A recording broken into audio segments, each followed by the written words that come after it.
Menjaga lisan adalah kewajiban setiap makhluk sosial yang tinggal membaur dengan masyarakat lainnya. Namun terkadang sebaik-baiknya kita bertutur kata, tetap saja ada ucapan yang tanpa sadar telah membuat orang lain tersinggung. Apalagi jika orang tersebut terlanjur sakit hati. Bukan tidak mungkin rasa dendam tumbuh hingga membuat akal tak lagi rasional dan tega berbuat keji.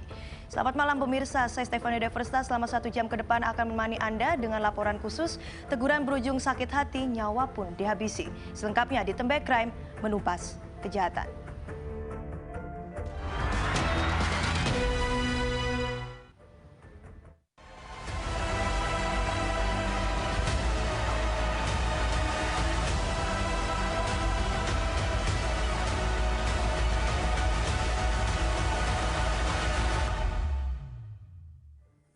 Sahabat RTV, Ketua Majelis Ulama Indonesia atau MUI di wilayah Labuhan Batu Utara, Sumatera Utara ditemukan tak bernyawa dengan kondisi tubuh bersimbah darah dan tersungkur di dalam parit.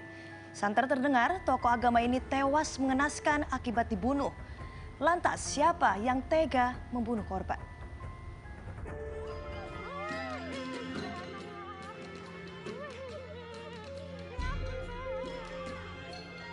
Jalan utama di lingkungan Dua Panjang Bidang, Kelurahan Gunting Saga, Labuan Batu Utara, Sumatera Utara, Selasa 27 Juli lalu menjadi saksi bisu penemuan jasad pria di dalam parit dengan kondisi bersimbah darah.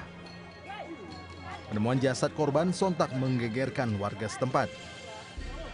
Lebih mengagetkan lagi, jasad tersebut diketahui bernama Aminur Rashid Arwan yang juga merupakan ketua MUI di Labuan Batu Utara. Aminur Rashid ditemukan tewas mengenaskan dengan sejumlah luka di bagian kepala, badan, serta pergelangan tangannya yang terputus. Mirisnya, lokasi penemuan jasad korban ini tak jauh dari rumahnya.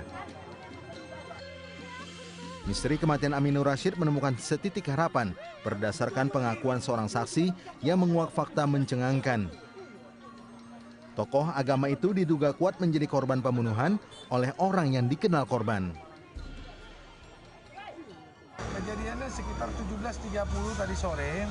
Pada saat itu, Ketua MUI pergi ke ladang untuk melihat ladangnya di daerah Panjang Bidang, Kelurahan Gunting Saga, Kecamatan Kuala Hulu, Labuan Batu Utara.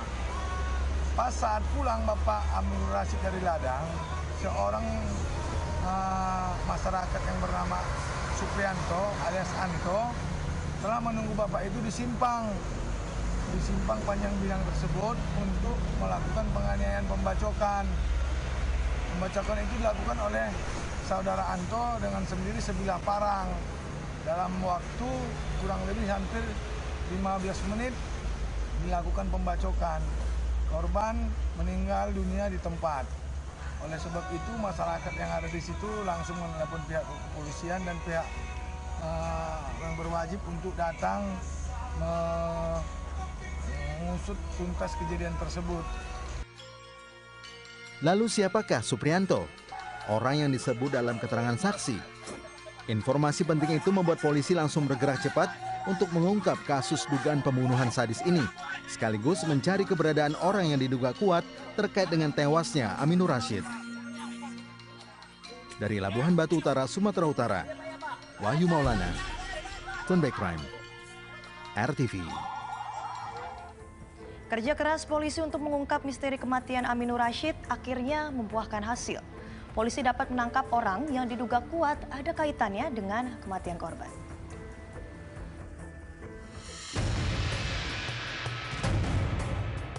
Tewasnya Aminur Rashid Arwan, Ketua MUI di Labuhan Batu Utara, Sumatera Utara, jelas menggegerkan warga Kelurahan Gunting Saga, Kecamatan Kuala Selatan.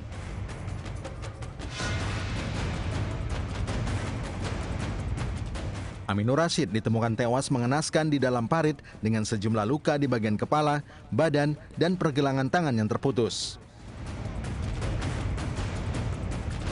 Namun kematian Aminur Rashid menimbulkan kecurigaan warga sekitar lantaran tersiar kabar kasus ini ada erat hubungannya dengan seorang pria bernama Suprianto.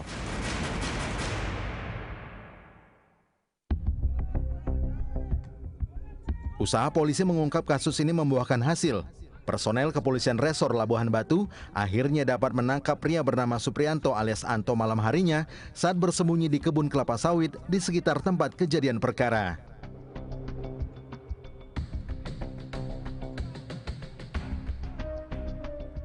Anto terpaksa ditembak di kedua kakinya lantaran berusaha kabur dan mencoba menyerang petugas saat akan ditangkap.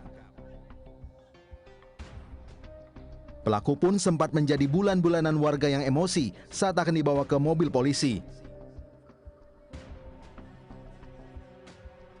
Menghindari amukan warga, polisi kemudian membawa pelaku ke kantor polisi untuk menjalani pemeriksaan lebih lanjut. Selain meringkus pelaku, polisi juga menyita sejumlah barang bukti berupa baju dan senjata tajam jenis parang yang digunakan pelaku untuk menghabisi nyawa korban. Dari hasil pemeriksaan, diketahui pria berusia 35 tahun itu juga merupakan pekerja lepas di kebun kelapa sawit milik korban. Sementara berdasarkan pengakuan pelaku kepada polisi, aksi pembunuhan sadis yang dilakukannya karena dilatar belakangi dendam. Anto merasa tak terima dan sakit hati dinasehati oleh Aminur Rashid agar tidak melakukan pencurian sawit di perkebunan miliknya. Sehari sebelum peristiwa naas itu, korban sempat menasehati pelaku agar tidak lagi mencuri sawit miliknya. Namun nasihat korban justru membuat pelaku sakit hati. Pelaku pun kemudian pulang dan merencanakan pembunuhan tersebut. Di hari pembunuhan itulah, sambil membawa parang, pelaku telah menyiapkan diri dengan cara menunggu korban pulang dari mencari rumput. Setibanya di simpang jalan yang tak jauh dari rumah korban, pelaku secara membabi buta langsung membacok korban dengan sebilah parang hingga korban meregang nyawa.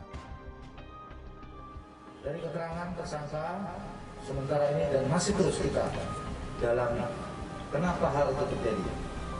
Tersangka menjelaskan dan beberapa saksi menjelaskan bahwa pada hari Senin tanggal 26 Juli tahun 2021, korban sempat menasihati tersangka untuk tidak lagi melakukan pencurian.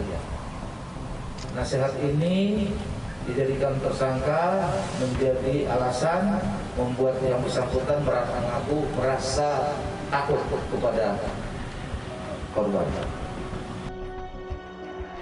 Dendam dan sakit hati membuat Anto menjadi gelap mata hingga nekat menghabisi nyawa Aminur Rashid. Kini Anto hanya bisa menyesali segala perbuatannya dan harus menjalani hukuman penjara untuk waktu yang lama. Dari Labuhan Batu Utara, Sumatera Utara, Wahyu Maulana, Cenbek Crime, RTV. Merasa tersinggung setelah ditegur, sekelompok pemuda aniaya seorang pria Parubaya hingga tewas. Saat lagi tetap di Cenbek Crime.